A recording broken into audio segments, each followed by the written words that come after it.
Okay, we need to speak seriously about Manchester United's transfer window. £214.2 million spent. The likes of Cunha, Šeško and Buemo. What are your thoughts on? Because what we've just seen is not just a summer of business, it's the opening act of a revolution. Sir Jim Ratcliffe has opened the chequebook, and for the first time in years, United fans feel that maybe, just maybe, the sleeping giant has finally woken up. The arrivals came thick and fast. Matheus Cunha from Wolves, a forward with Premier League pedigree. Diego Leon, a raw gem from Cerro Porteño. Brian Mbeumo from Brentford, bringing energy and goals from the flanks. And then came the big headline moves. Benjamin Šeško, the striker United fans have been dreaming about, prized away from Red Bull Leipzig. And finally, the shock addition of Belgian keeper Senne Lammens, signed after the horror shows of Onana and Bayanda, made it clear that the goalkeeping crisis could no longer be ignored. But it wasn't just about who came in, it was about who finally left. Rashford, once the poster boy of the academy, shipped off to Barcelona. Garnacho, the wonder kid, gone to Chelsea in a move that shook the fan base. Antony, Sancho, Højlund all moved on. United cleaned house, ripping off the plaster and sending a message. A player who doesn't perform will leave the club. Players wanting to leave Man United is the bigger story, because Man United was the club that no one wanted to leave, or very rarely do people want to leave Man United. Man United leaves them. And still, questions remain. The midfield, the very heart of Ruben Amorim's system, wasn't strengthened as Amorim hoped. Carlos Baleba was the #1 target, but that deal never happened. For now, United must trust in what they've got. And yes, the project is still raw, still imperfect. But make no mistake, this is the beginning of Project 90. Ratcliffe has planted the flag. Amorim has promised that the good days are coming. And while this season won't end with a title parade, the first steps are solid, and the path back to the top has finally begun. Ruben Amorim wants Manchester United to suffocate rivals. His vision is clear, a team that doesn't just play football, but overwhelms every opponent they face. Since arriving 10 months ago, the Portuguese coach has pushed hard for a system built on control and superiority. The shape he trusts most is the 3-4-3, a setup designed to always create the extra man. In the build-up, it means having calm options at the back. In attack, it means finding overloads around the box, making sure there is always one Red Devil free to strike the fatal blow. This summer's transfer window feels like a turning point. Over £200 million has been invested, not just on potential, but on starters who can immediately shape Amorim's system. Alongside that, the exits of big names have cut away some of the old weight holding the squad back. The result? A Manchester United squad that finally looks like it has the raw materials Amorim needs to bring his vision to life. Yes, problems remain. There are still question marks about the midfield depth, and the defence has looked shaky at times. But compared to last year, this squad is sharper, quicker, and more balanced. Now the big question is, how will Amorim line them up? What does his strongest 11 look like with these new weapons at his disposal? Manchester United walked into this summer window carrying the scars of their darkest Premier League season. A 15th place finish, the worst in their history, was not just a disappointment, it was an embarrassment. We need to survive now. So, we are being the worst team, maybe, in history of Manchester United. To make matters worse, they stumbled in the Europa League final against Tottenham, losing the chance of Champions League football. That failure made this summer not just important, but absolutely decisive. For Ruben Amorim, who only arrived last November, this was the first real chance to shape his squad.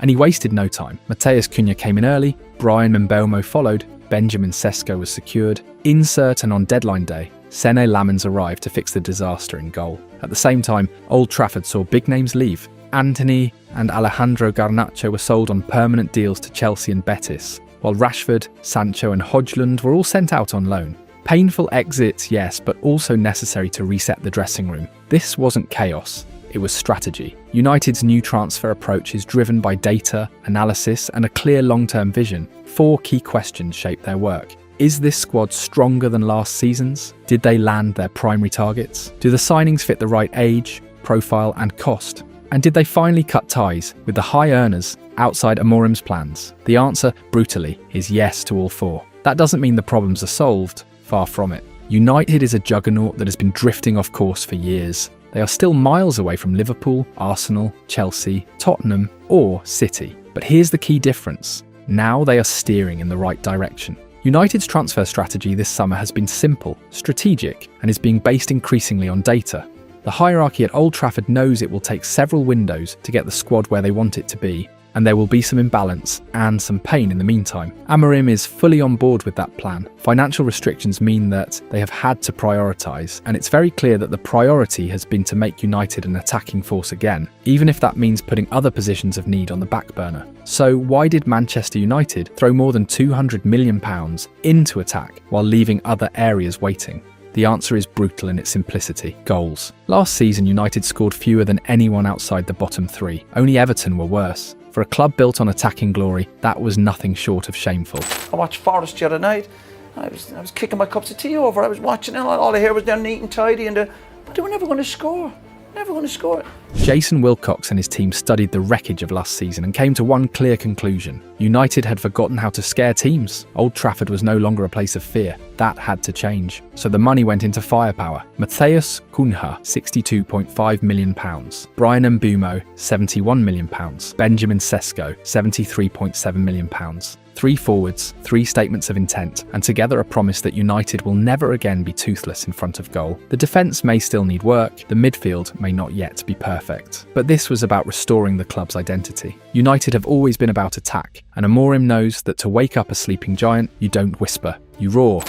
I think we proved today that we can win any game in the Premier League, especially against a great team. Before United went after those 3 forwards, the process was meticulous. Analysts crunched the data, scouts travelled the continent, and only when both reports matched did the club settle on a final pecking order. It was hearts and minds working together. For United, Cunha, Mbeumo and Sesko were the best in class for the exact roles Amorim needed. The mobility in the front areas now is something, as a defender, I'm looking at and I'm thinking differently about Manchester United's front line. I'll be sitting there going, I'm going to have a physical presence up there, I'm going to have a physical test from all 3 positions, and I've got people that can run and move up there. They're mobile. They're the things I was asking for the last couple of years up there. Each came at what the club considered fair market value, with salaries aligned to the new structure. No reckless splashing, just strategic investment. The numbers told a brutal truth. If United wanted to climb back up the table, they simply had to score more goals. Goals were oxygen, more vital than keeping them out at the other end. Had they repeated last season's tally, it would have been mathematically impossible to crack the top 6. And yet, here's the paradox. On paper, United's defence was not the worst. Outside of the Premier League's top 9, only Everton and Crystal Palace conceded fewer. Strange, considering United still shipped 54 goals in 38 games and finished with a goal difference of -10, their 3rd worst defensive record in the modern era, and the 2nd time in 5 years they've sunk that low. So let's be clear. The recruitment team knows the back line, and midfield still needs strengthening. But fixing the lack of goals was more urgent, something that could not wait. And if you want proof of how carefully United are planning, just look at their goalkeeping targets. Plenty of fans still ask the same question. Why on earth would Manchester United turn down a World Cup winner like Emiliano Martinez, a proven monster between the posts, and instead choose an unproven 23-year-old in Senne Lammens? First thing that stands out about him, well, he's like baby De Gea. In terms of, oh my God, this team is absolutely leaking shots and this goalkeeper is just about keeping his team in it. He has the baby De Gea-ness to him. One thing that really impressed me. The answer lies in the long game. Martinez is 33. He'd have cost over £30 million, demanded massive wages and offered 0 resale value. Donnarumma, meanwhile, was snapped up by City on deadline day. United made a different call. They chose to invest in the future. And here's where it gets interesting. Strip away the reputation and look at the numbers. Lammens actually stacks up well. Since the start of last season, he has faced more shots per 90 than any of his rivals, 5.3, compared to Martinez on 3.9 and Onana on 3.9. And despite that pressure, his goals conceded per 90 stands at 1.2, better than Onana and Martinez, who both sit at 1.26. Clean sheets, Lammens kept 10 in the league last season, more than Martinez with 8, and level with Onana across all competitions. And the advanced metrics are even more striking. His goals prevented figure sits at 18.6. That means he saved nearly 19 goals more than expected, while Martinez managed 1.5 and Onana just 1.5 as well. Distribution. Again, Lammens leads the pack. He averages 7.3 successful long passes per 90 compared to Martinez on 5.6 and Onana on 4.5. He's not just a shot stopper, he's a modern goalkeeper built to launch attacks. Of course, he isn't perfect. His sweeping numbers 0.29 per 90 lag behind Martinez and even Bayunda. And yes, his aggression when claiming high balls sometimes leaves him exposed. But United's data analysis team believe that's easier to refine than a goalkeeper who hides on his line. So when you put it all together, it makes sense. Martinez might be the safe option, but Lammens is the future. A bet on on raw talent, elite metrics, and the chance to develop into United's next great number one. Just £17.3 million, half the price of Martinez. A good deal as far as United were concerned. Manchester United's so-called bomb squad has finally been dismantled. Which players would you keep then? Which players would you hang your hat on and say, right, okay, for 3 or 4 years we can probably, to be fair, build around I said this last year, and it's the same again.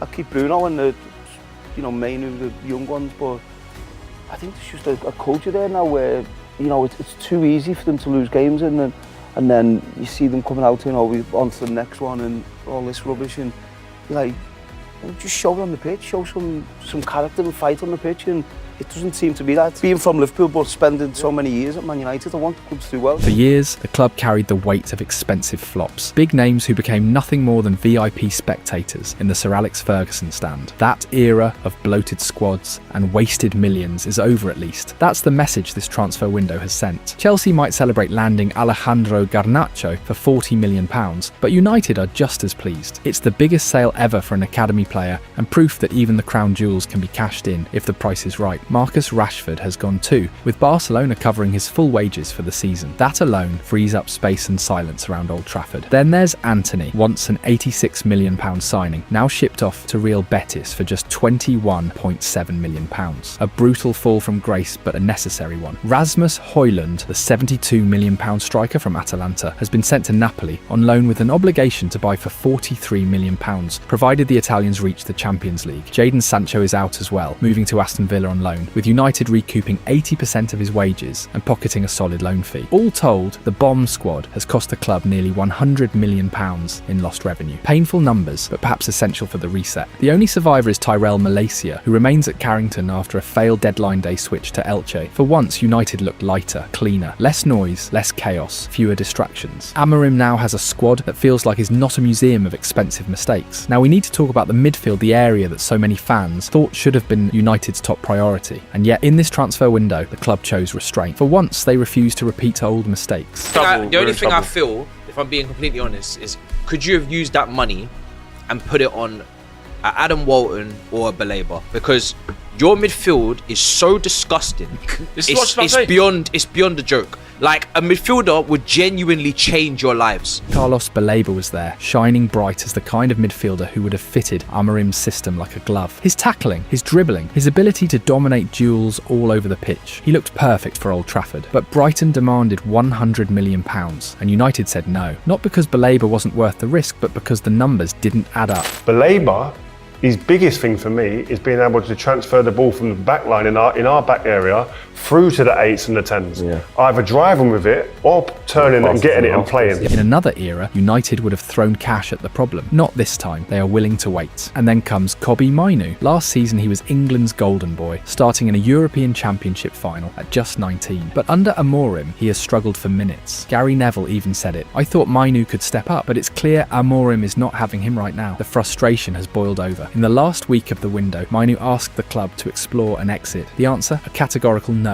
United told him he is not for sale, he is not for loan, and he remains central to their long-term plan. Amorim has instead retooled Casemiro, fitter and sharper than he looked a year ago. Bruno Fernandes thrives next to him, pulling strings as captain, while Cunha often pushes into the number 10 role. On paper, United already have 4 full internationals in midfield, which is why the club argue they are not desperate to buy. But here's the truth, the perfect balance still isn't there. Mainoo's patience will be tested. Baleba will remain a dream until next summer, and United's midfield will continue to be a work in progress. Evolution, not revolution. That is the new mantra at Old Trafford. Now we need to talk about the best 11 Amorim can field after the transfer window closed. And we start, of course, with the goalkeepers, where the biggest question mark hangs over Old Trafford. 2 shaky seasons from Andre Onana have left United with no choice but to bring in real competition. Enter Senne Lammens, just 23 years old, but already carrying the kind of presence that forces the conversation. Officially, Onana remains the number 1, but with AFCON set to take him away mid-season, and with mistakes piling up far too often,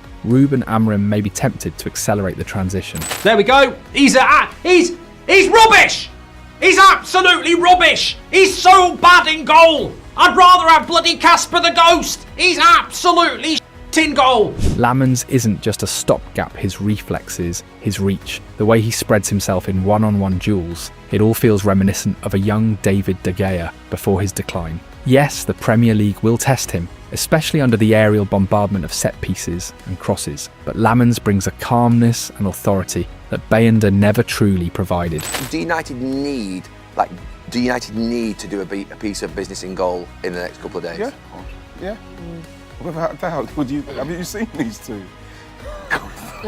Are you asking? Is that a trick question? I'm a journalist here and I'm asking a question. For Amorim's United, stability starts at the back, and that means a real contest for the gloves has finally begun. From the back, Amorim is building a wall that looks very different from the old United. His system demands 3 defenders, who are not only strong in duels, but brave on the ball and capable of covering oceans of space. That's why Leny Yoro is untouchable. His recovery speed and composure make him a guaranteed starter. Whenever fit, he is the rock this line is built on. We interviewed him, didn't we, not long ago? And he's a student of the game. He sees his mistakes, he acknowledges his mistakes, and he tries to learn from those mistakes. Around him, the picture gets more complex. Luke Shaw and Nussair Mazraoui bring the experience of fullbacks who know how to defend wide areas and step forward when needed. Their versatility makes them perfect for Amorim's blueprint, where centre-backs sometimes defend like fullbacks, and fullbacks often feel like midfielders. Lisandro Martinez, still on the road back from injury,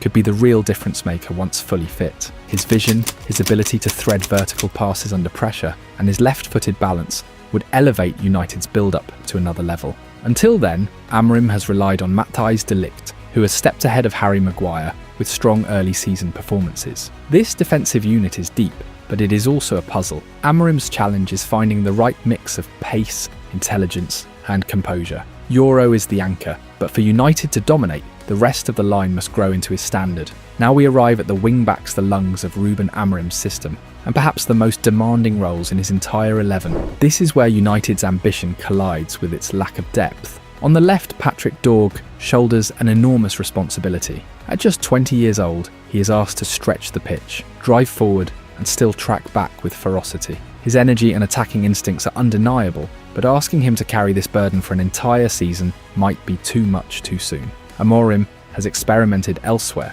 Nussair Mazraoui brings finesse and technical quality, while Diogo Dalot offers the grit of a more physical defender. Luke Shaw could be devastating in this role with his vision and passing range, but fitness concerns make him a fragile option in such a relentless position. On the right, there is a fascinating tactical wrinkle. Amorim loves to invert expectations. He has a fondness for left-footed players operating on the right. That's why we could see Amad Diallo linking up with Brian Mbeumo as an unconventional yet dangerous duo, slicing inside to create chaos. And then there is the wild card, newcomer Diego Leon. If he shines with the under-23s, Amorim might not hesitate to give him minutes, especially as the season grinds deeper. The truth is simple, playing wing-back here is a brutal job. These players must sprint, press and attack for 90 minutes every week. Rotation will be constant, but if Amorim finds the right balance, the wing-backs could transform United. And now we turn to the heart of the pitch, the midfield. For all the excitement of United's new faces, this remains the area with the biggest question marks. Ruben Amorim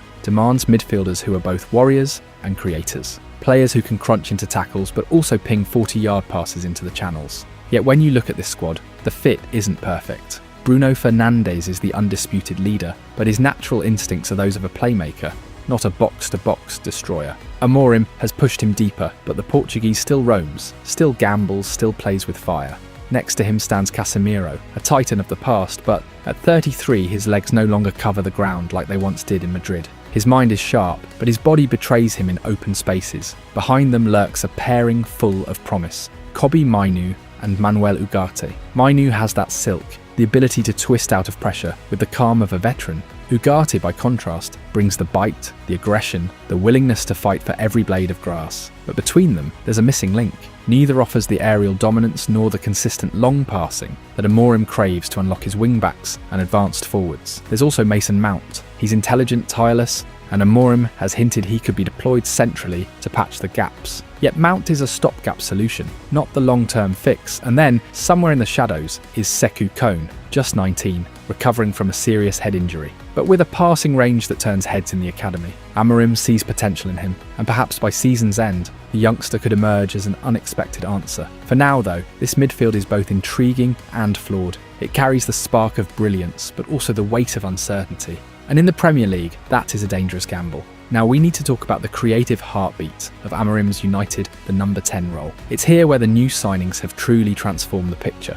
More than £150 million was spent to bring in Matheus Cunha and Brian Mbeumo, and that money is already reshaping the way United attack. Cunha carries the ball with intent, driving through lines and linking play in ways last season's options simply couldn't. His intelligence has even elevated others. Patrick Dorgu at wing-back, for instance, suddenly looks sharper because Cunha recognises his overlapping runs and slips him into space without hesitation. Mbeumo offers something entirely different. His delivery is a weapon. Left-footed corners whipped with venom are now a set-piece nightmare, and defenders like Lini Yoro are thriving, attacking his in-swingers at the far post. This is the kind of subtle but crucial upgrade that changes matches, and yet depth remains one of Amorim's greatest luxuries. Mason Mount, tireless and clever, is a manager's dream. He runs for two, pressing relentlessly, covering gaps and freeing teammates to focus on damage in the final third. Injuries may interrupt his rhythm, but when fit, he's indispensable. There's also Amad Diallo, who has already shown he can operate effectively as a right-sided creator, offering balance and unpredictability when rotations are needed.